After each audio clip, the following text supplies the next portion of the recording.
ದಯವಿಟ್ಟು ಯಾರೂ ಕೂಡ ರೋಗಿಗಳನ್ನ ದಯಾನಂದ ಸಾಗರ್ ಆಸ್ಪತ್ರೆ, ಕನಕಪುರ ರಸ್ತೆ, ದೇವರ ಕಗ್ಲಳ್ಳಿ ಬಳಿ ಇರೋ ಆಸ್ಪತ್ರೆಗೆ ದಯವಿಟ್ಟು ಕರ್ಕೊಂಬರಬೇಡಿ.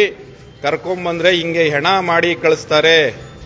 ನಿಮ್ಮನ್ನು ಟ್ರೀಟ್ಮೆಂಟ್ ಕೊಟ್ಟು ನಿಮಗೆ ಒಳ್ಳೆ ರೀತಿಲಿ ಕಳಿಸ್ಕೊಡಲ್ಲ, ಇವರು ಸಾಯಿಸಿನೇ ಕಳಿಸೋದು.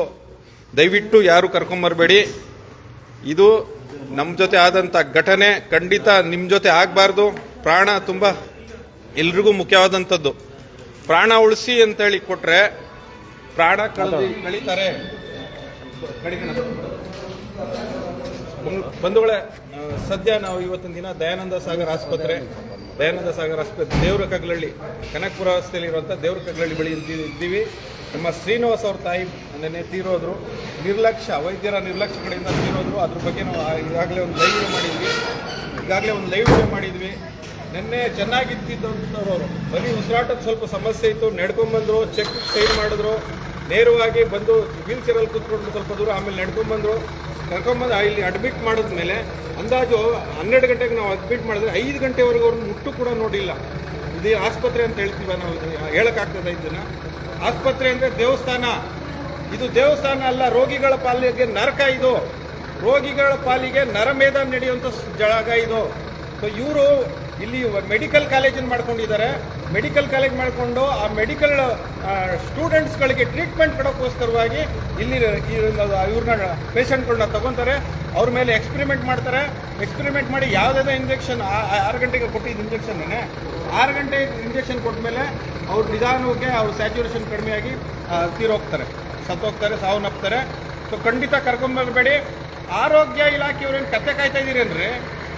ಆರೋಗ್ಯ ಸಚಿವರೇ, ಏನೇನೋ ನಾನು ಗುಂಡೂರಾವ್ ಮಗ ದಿನೇಶ್ ಗುಂಡೂರಾವ್ ಹಾಗೆ ಹೀಗೆ ಅಂತ ಹೇಳ್ತೀರಿ. ಇಲ್ಲಿ ನೋಡಿದ್ರೆ ದಿನ ಒಬ್ಬರು ಇಬ್ಬರು 4 ಜನ ಸಾಯ್ತಾನೆ ಇದ್ದಾರೆ. ನಿರ್ಲಕ್ಷ್ಯ ನೇರವಾಗಿ ಕಾಣಿಸ್ತಾ ಇದೆ. CCTV ಫುಟೇಜ್ಗಳಿದೆ. ಸೊ ಎಲ್ಲ ಇದೆ. ಏನು ರಕ್ಷಣೆ ಮಾಡ್ತಾ ಇದ್ದೀರಾ ಅಥವಾ ಏನಾರ ಸುಪಾರಿ ಕೊಟ್ಟಿದ್ದೀರಾ? ಜನಸಂಖ್ಯೆ ಕರ್ನಾಟಕದಲ್ಲಿ ಜಾಸ್ತಿ ಆಗೋಗಿದೆ, ಜನಸಂಖ್ಯೆ ಕಡಿಮೆ ಮಾಡಿ ಅಂತೇಳಿ ದಯಾನಂದ ಸಾಗರ್ ಅವ್ರಿಗೆ ಏನಾರ ಸುಪಾರಿ ಕೊಟ್ಟಿದ್ದೀರಾ? ನನಗೇನೋ ಹಾಗೆ ಕಾಣಿಸ್ತಾ ಇದೆ. ಬೇರೆ ಎಲ್ಲೂ ಹೊರಗಡೆ ಸಿಟಿ ಒಳಗಡೆ ಹೋದರೆ ಎಲ್ಲರೂ ವಿದ್ಯಾವಂತರು. ಇಲ್ಲಿ ಹೊರಗಡೆ ಗ್ರಾಮೀಣ ಭಾಗದಲ್ಲಿ ಬಂದರೆ ಯಾರಿಗೂ ವಿದ್ಯೆ ಬರಲ್ಲ, ಕರ್ಕೊಂಬಂದು ಎಲ್ಲರೂ ಸಾಯಿಸ್ಬೋದು ಅಂತೇಳಿ ನನ್ನ ಪ್ರಕಾರ ಆರೋಗ್ಯ ಇಲಾಖೆ, ದಿನೇಶ್ ಗುಂಡೂರಾವ್, ಸಿದ್ದರಾಮಯ್ಯ ಸರ್ಕಾರ ಸುಪಾರಿ ಕೊಟ್ಟಿದೆ. ಅದಕ್ಕೆ ಇಲ್ಲಿ ಸಾಯಿಸ್ತಾ ಇದ್ದಾರೆ. 100ಕ್ಕೆ 100 ನಿರ್ಲಕ್ಷ್ಯನೇ. ಖಂಡಿತ ಇಂಥದ್ದು ಆಗೋದು ಬೇಡ. ನಾವು ಇವತ್ತು ಧರಣಿ ಮಾಡಬೇಕು ಅಂತೇಳಿ ತೀರ್ಮಾನಿಸಿದ್ವಿ. ಅವ್ರ ಕುಟುಂಬಸ್ಥರ ಒಂದು ಮನವಿ ಮೇರೆಗೆ ಬೇಡ, ಇನ್ನೊಂದು ಸಲ ನಿರ್ಧಾರ ಮಾಡೋಣ ಅಂತೇಳಿ ಎಲ್ಲ ಸಂಘಟನೆಗಳವ್ರಿಗೂ ಮನವಿ ಮಾಡಿ ನಾವೀಗ ಹೋಗಿ ಅಂತಿಮ ಸಂಸ್ಕಾರ ಮಾಡ್ತೀವಿ. ಮಾಡಿ ಖಂಡಿತವಾಗ್ಲೂ ಜನ ಬೆಂಕಿ ಹಚ್ತಾರೆ. ಈ ಆಸ್ಪತ್ರೆಗೆ ಎಚ್ಚೆತ್ಕೊಳ್ಳಿ. ಆಸ್ಪತ್ರೆ ಮ್ಯಾನೇಜ್ಮೆಂಟ್ ಅವರೇ, ನೀವು ಇದೇ ಥರ ಮಾಡ್ತಾ ಇದ್ರೆ ಜನ ಬಂದು ಬೆಂಕಿ ಹಚ್ತಾರೆ.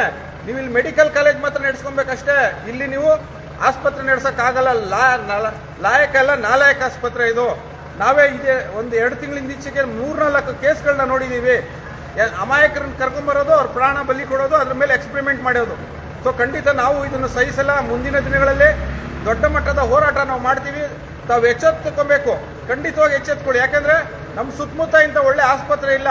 ಹೊರಗಡೆ ನೋಡಿದ ತಕ್ಷಣ ಬಿಲ್ಡಿಂಗ್ ಎಲ್ಲ ಖುಷಿ ಪಡ್ತೀವಿ ನಾವು ಕೂಡ.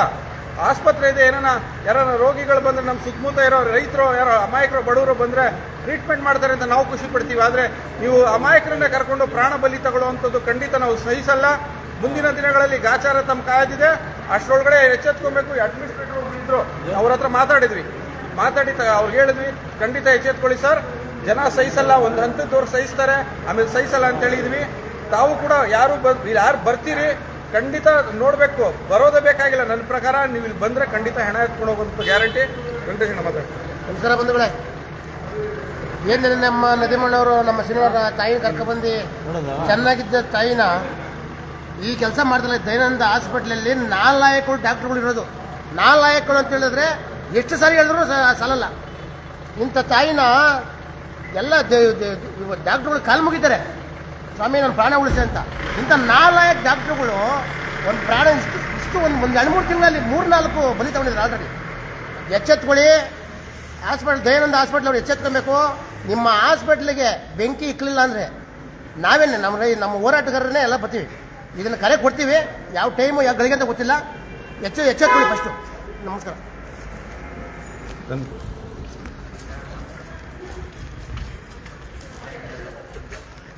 ನೋಡಿ ಎಲ್ಲ ನೋಡಿ